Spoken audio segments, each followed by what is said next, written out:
Je vais vous présenter quelques informations sur le costume masculin. Le principe de nudité est assez différent au 18e siècle. Souvent, lors des activités, on va voir des gens se mettre en chemise comme ça avec leur culotte. Oups! C'est l'équivalent d'être torse nu, puisqu'on disait à l'époque être nu en chemise. Un vêtement qui est très convenable quand on a besoin de faire un travail qui est très physique, très échauffant, c'est de porter un gilet. Donc, qui arrive à la taille et qui n'a pas de manches. Encore là, c'est une tenue vraiment à porter dans des circonstances particulières. Je tiens aussi à vous souligner que l'encolure ici, elle est beaucoup trop basse. Elle devrait vraiment arriver à la limite de la chemise. Sinon, pour couvrir les manches, on peut porter une veste qui, elle, a justement des manches. On peut la porter par-dessus le gilet ou en dessous du juste au corps, selon qu'est-ce qu'on a besoin.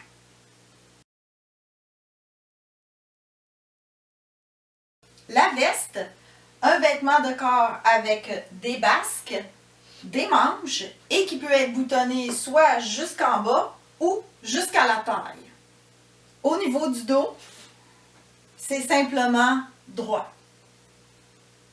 L'erreur qui a été faite au niveau de l'ajustement, c'est qu'au niveau des épaules, c'est un peu trop grand. Les coutures devraient arriver là, un bon pouce à l'intérieur des épaules. L'encolure, elle est beaucoup trop basse. Voici une veste d'homme de qualité en soie. Mais le modèle est exactement le même pour un habitant et même pour un soldat. Je vous invite à regarder comment le collet ici, il passe bien au ras du col de la chemise. Il est certain que chez un homme de qualité, les premières boutonnières ne sont pas ouvertes, contrairement chez les militaires et les habitants, parce qu'on veut que le jabot de la chemise puisse sortir lorsque la chemise est garnie.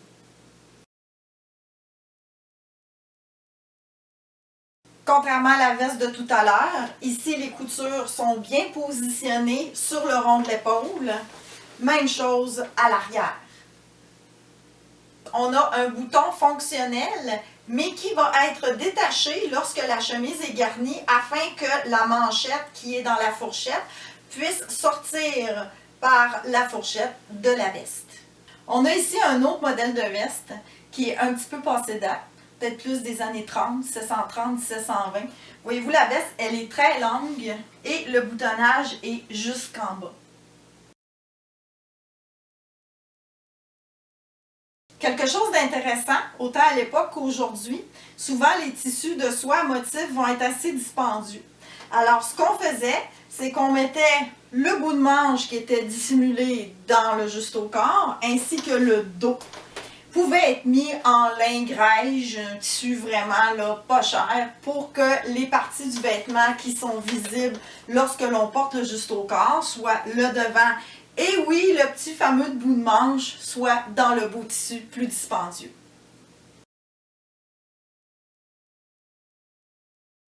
Sur ce surtout, on a encore la même erreur. L'encolure ici, elle est beaucoup trop basse. Et au niveau des épaules, même chose. C'est quasiment là un bon pouce en bas de la ligne d'épaule où ça devrait être. Cependant, comme il s'agit d'un surtout et non d'un juste au corps, on peut accepter que le vêtement est un peu plus grand parce qu'il serait fait pour être porté sur tout autre vêtement. Ici, on a ce qu'on appelle une finition croisée au dos. On a un autre type d'arrière de juste au corps qui est vraiment avec un pli de chaque côté et des fausses boutonnières.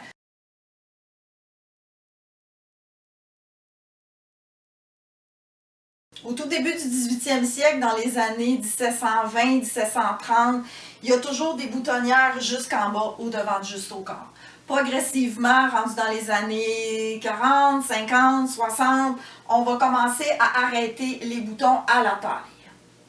Si chez les habitants et les militaires, les boutonnières vont être fonctionnelles pour pouvoir attacher le juste au corps, il arrive souvent que chez les gens de qualité, on va omettre de percer les boutonnières puisqu'on veut porter le juste au corps ouvert pour montrer souvent la veste qui est très garnie en dessous.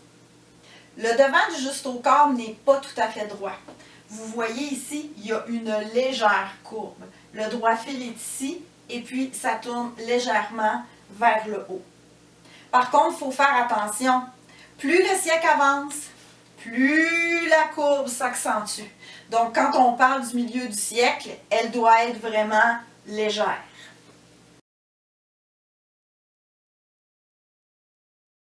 Un autre point important au niveau du juste au corps, c'est le fameux bouton en haut des plis que l'on retrouve ici.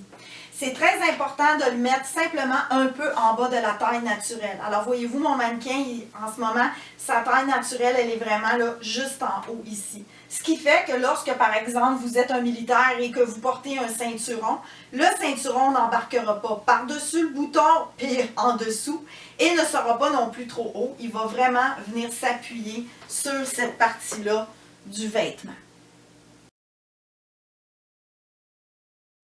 Encore ici, pour savoir comment bien positionner ses pattes de poche, on va se référer à la taille naturelle.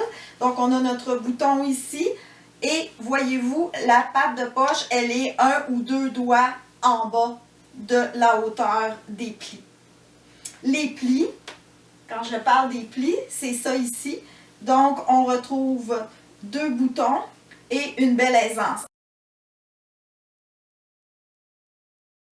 Encore là, tout au long du siècle, les plis vont progressivement rapetisser pour disparaître complètement à la fin du siècle.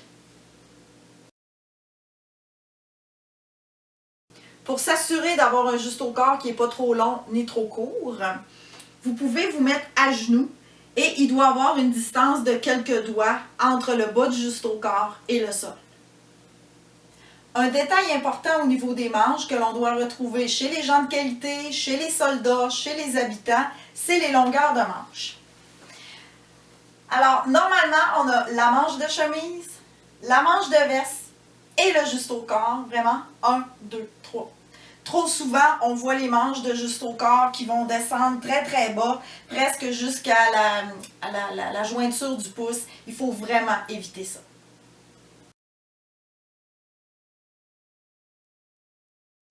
Tout comme pour les boutonnières qui descendent jusqu'en bas, au début du siècle, dans les années 1720-1730, les parements sont très grands. Ils vont même parfois monter en haut du coude. Puis progressivement, au courant du siècle, le parement va devenir de plus en plus petit.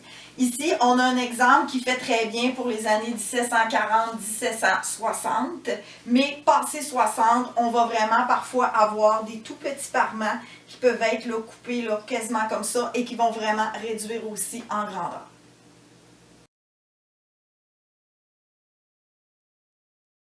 Un juste au corps qui a été bien fait, même pour un militaire, va avoir une toile forte tout le long au devant. Et il est normal qu'il ait cette espèce de pli en diagonale au niveau de l'aisselle. Juste à regarder les tableaux d'époque, vous allez la voir. Aujourd'hui, notre réflexe pour être confortable dans un vêtement, ça va être de faire des emmanchures très grandes.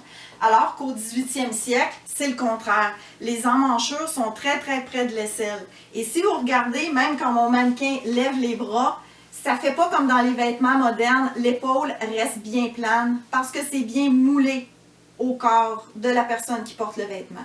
C'est pour ça que c'est important que les coutures d'épaule soient bien à la bonne place et que le corps du vêtement aussi soit bien ajusté. De toute façon, ça s'appelle un juste au corps.